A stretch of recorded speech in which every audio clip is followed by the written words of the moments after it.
第4屆澳門娛樂展今日開鑼，嚟自海內外嘅參展商都嚟尋找合作嘅商機，以及藉住澳門嘅平台向世界推廣業務。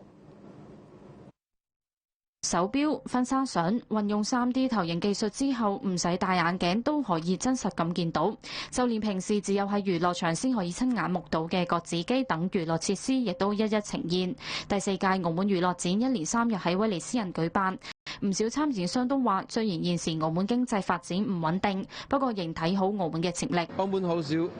國外嘅，即係歐洲嗰邊啊，仲有美洲嗰啲客源又有，繼續有發牌嘅牌照啊。始終我哋都有機會可以同澳門政府合作啦。澳門的市場呢，對我們的產品是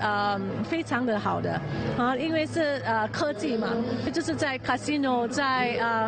那些property，you know retail outlets，wedding 這些全部都可以用我們的 digital marketing platform。雖然澳門禁止線上賭博，不過有參展商話現時線上博彩已成趨勢，希望藉住澳門呢個發展蓬勃嘅博彩平台，將相關產品推廣至全世界。目前比較多線上的部分是在東南亞一帶，菲律賓跟柬埔寨這樣子，目的是把我們的這項產品更推往世界各地，不局限在澳門這一塊。那所以